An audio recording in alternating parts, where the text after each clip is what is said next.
नमस्कार, बहुत स्वागत है आपका। आप देख रहे हैं ग्रांड ज्योतिष सीक्रेट। सिंह राशिफल नवंबर दिसंबर 2022। ये 2 महीने आपके जीवन में बहुत बड़ा बदलाव लेकर आएगा। तो चलिए समझते हैं विस्तार से। पहले बात करेंगे नवंबर के महीनों में ग्रहों की चाल क्या कह रहा है। देखिए, नवंबर के महीने में चतुर्ग्रही योग बने हुए हैं। शुक्र, केतु, बुध और सूर्य एक साथ आपके तीसरे भाव में। चंद्रमा शनिदेव के साथ आपके रोग, चोट, ऋण, कर्जे, शत्रु का भाव छठे भाव में विराजमान है और देवगुरु आपके अष्टम भाव में है। राहु आपके भाग्य भाव में बैठे हैं और मंगल आपके 11वें भाव में है। तो क्या होगा, देखिए, अगर घर परिवार में किसी भी तरह का मतभेद है तो ग्रहों की चाल ये कहती है वो समाप्त हो जाएगा। आप किसी विवाह समारोह में शामिल होंगे या फिर आपका अगर आप अविवाहित हैं तो विवाह तय हो सकता है। परिवार के कोई अच्छी सूचना मिलेगी, शुभ सूचना मिलेगी और संतान का सपोर्ट मिलना, संतान प्राप्ति के योग बनना भी है। संपत्ति से लाभ के योग हैं और कानूनी मामले तमाम आपके पक्ष में दिख रहे हैं। अगर कोई ऐसा विवाद है तो आकस्मिक रूप से बड़ा धन लाभ का योग है। कार्य में थोड़े बहुत विलंब होंगे, लेकिन अनजान लोगों से जरा संभल के रहिएगा, धोखा मिल सकता है। कार्यस्थल पर थोड़ी सी सावधानी रखें और बुद्धि से काम करें।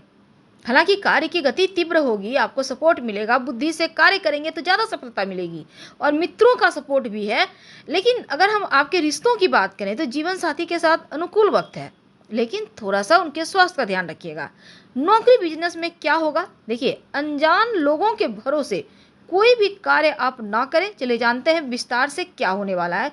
सबसे पहले आपके करियर की हाल। तो नवंबर के महीने में सिंह राशि वालों आपके लिए उत्तम है, क्योंकि महीने की शुरुआत में ही दसम भाव के स्वामी शुक्र और सूर्य तीसरे भाव में उपस्थित रहकर कार्य क्षेत्र के माहौल को बेहतर बनाएंगे।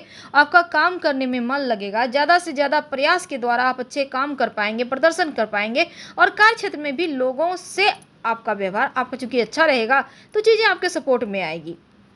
नौकरी वगैरह में आपकी स्थिति मजबूत है, आपको कामयाबी यहाँ मिल रही है, लेकिन राहु का नवम भाव में प्रभाव भाग में थोड़ा सा कमी लाएगा। अब यहाँ पर क्या होगा, छोटी मोटी मुश्किलें आएगी, विघ्न बाधाएं आएगी, लेकिन कार्य क्षेत्र में अचानक से बड़ी सफलता भी मिलेगी। तो आपको सावधान रखकर ही कार्य करना है, क्योंकि राहु देता है तो बहुत, लेता है तो भी बहुत। ऐसे में आपको थोड़ा सा यहाँ पर अनुचित लाभ उठाकर आपको नुकसान पहुंचा सकता है। तो आप कार्य क्षेत्र में किसी से कोई बातें साझा ना करें। हालांकि नौकरी करते हैं तो उत्तम है। अब देखिए, शुक्र और बुध आपके चतुर्थ भाव में प्रवेश करेंगे तो कार्य क्षेत्र में कोई बड़ा पदभार मिलेगा। यदि आप व्यापारी हैं तो सप्तम भाव में छठे भाव में बैठकर कड़ी परीक्षा लेंगे, लेकिन आपको व्यापार में सफलता भी देंगे। तो कठिन प्रयास और मेहनत करना है, यह व्यर्थ बिल्कुल भी नहीं जाएगा, क्योंकि शनिदेव आपका साथ पूरी तरह से देते नजर आएंगे। अब आपका व्यापार धीरे धीरे आगे बढ़ेगा, मजबूती आएगी।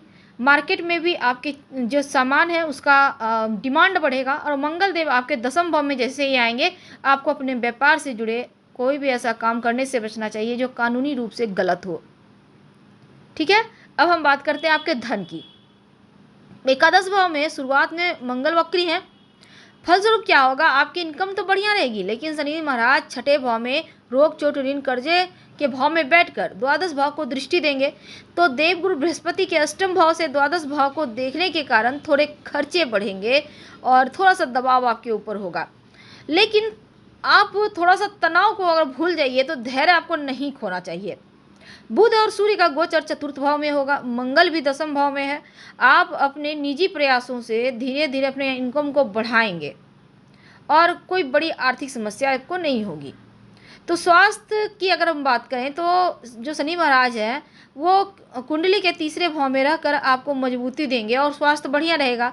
पुरानी स्वास्थ्य की समस्याओं में कमी आएगी, लेकिन कुंडली के छठे भाव में शनि महाराज की उपस्थिति, अष्टम भाव और द्वादश भाव पर उनकी दृष्टि और देवगुरु बृहस्पति के अष्टम भाव में रहने से द्वादश भाव पर दृष्टि स्वास्थ्य के मामले में थोड़ी सी परेशानी दे रहा है।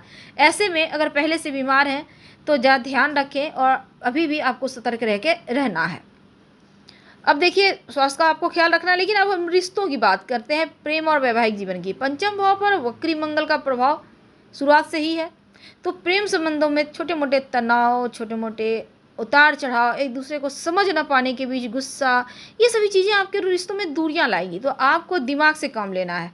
लेकिन महीने के उत्तरार्ध में जैसे ही मंगल का गोचर दसम भाव में होगा, तो आपके पंचम भाव को देखेंगे तो रिश्तों में छोटे मोटे जो उतार चढ़ाव वो तो रहेगा, पर थोड़ा कम होगी दूरियां।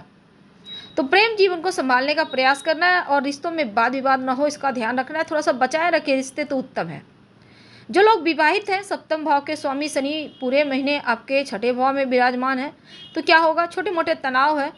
अष्टम भाव में देवगुरु बृहस्पति की कृपा से ससुराल पक्ष के लोगों का सपोर्ट मिलेगा।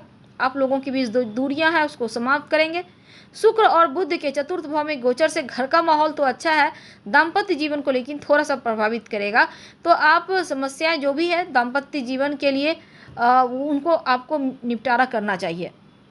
पारिवारिक जीवन की अगर हम बात करें तो देखिए, दूसरे भाव के स्वामी बुध कुंडली के तीसरे भाव में शुक्र सूर्य के साथ हैं। देवगुरु बृहस्पति अष्टम भाव में है, द्वितीय भाव को देख रहे हैं। परिवार का माहौल हालांकि सकारात्मक है, कुटुंब के लोग एक दूसरे से प्यार भरी बातें करेंगे, अपनापन रहेगा। और महीने के उत्तरार्ध में चौथे भाव में शुक्र सूर्य और बुध जैसे ही आएंगे, 11, 13 और 16 नवंबर को मंगल बृहस्पति भी चौथे भाव को देख रहे हैं। तो परिणाम स्वरूप क्या होगा, पारिवारिक जीवन में छोटे मोटे तनाव होंगे। हालांकि प्रेम रहेगा तो टेंशन नहीं है। हाँ, आप स्वास्थ्य का थोड़ा ध्यान रखिएगा, अपनों का भी खुद का भी। क्या करें कि आपके लिए नवंबर का महीना उत्तम हो जाए। देखिए, एक तो रोज भगवान सूर्य को 1 लोटा जल अर्पित करें, नहीं भी कर सकते हैं तो सूर्य को प्रणाम करके 27 बार गायत्री मंत्र पढ़ें। रविवार के दिन आप पास में शिव जी का मंदिर है तो थोड़ा सा गेहूं शिवलिंग पर अर्पित करना शुरू कर दें। 1 लोटा जल अर्पित करें और थोड़ा सा गेहूं 1 मुट्ठी अर्पित कर दें। अपने से बड़ों का सेवा करें, उनका सम्मान करें। और बृहस्पतिवार के दिन पीपल का पेड़ लगाएं, लेकिन बिना छुए आप जल अर्पित करें। अगर पेड़ नहीं भी लगा सकते हैं तो पीपल के पेड़ को छूना नहीं है, जल अर्पित करना है। आपकी जीवन की जो मुश्किलें हैं ना वो कम होगी। चलिए जानते हैं दिसंबर के महीने में क्या होने वाला है बड़ा बदलाव। देखिए, इस महीने में केतु तीसरे भाव में है, सूर्य बुध शुक्र आपके चौथे भाव में है, शनिदेव छठे भाव में है, चंद्रमा विवाह स्थान पे बैठे हैं, देवगुरु बृहस्पति अष्टम भाव में है, राहु 9वें भाव में है और मंगल 10वें भाव में रहेंगे। तो पैतृक संपत्ति प्रॉपर्टी का लाभ मिलता हुआ दिसंबर के महीने में दिख रहा है। जमीन जायदाद की जो भी मामले हैं वो सुलझेंगे। आप नया मकान ले सकते हैं, परिवार का साथ मिलेगा, कुछ मांगलिक कार्य भी आपके घर परिवार में होंगे। संतान की तरफ से समस्याएं जो चल रही थी वो कम होगी, किसी मित्र से मिलना जुलना होगा और संतान से सुख मिलेगा। विरोधी शांत रहेंगे, अचानक से धन लाभ के योग बनेंगे। तो आज अगर आपके वैवाहिक जीवन की बात करें तो कोई गुड न्यूज़ मिलेगी। अविवाहित हैं तो यहाँ पर देखिए थोड़ा सा अभी इंतज़ार करना है आपको। और प्रेम में बहुत अच्छा वक्त नहीं दिखता, लेकिन एवरेज है। नौकरी करते हैं तो राहत मिलेगी क्योंकि मनचाही जगह तबादला होने के योग बन रहे हैं। कोई बढ़िया सूचना मिलेगी, यात्रा वगैरह की योग है। लेकिन कहीं आप पैसे इन्वेस्ट करना चाहते हैं तो सोच समझकर सलाह लेकर फिर कीजिए, तभी अच्छा रहेगा। तो फिलहाल हम आपसे विदा लेते हैं। अगर आपको ये राशिफल पसंद आ रहा हो तब लाइक कर सब्सक्राइब करें, अपनों से शेयर करें और कमेंट में हर हर महादेव जरूर लिखिएगा। प्लीज़ लाइक कर सब्सक्राइब करना मत भूलिएगा। धन्यवाद।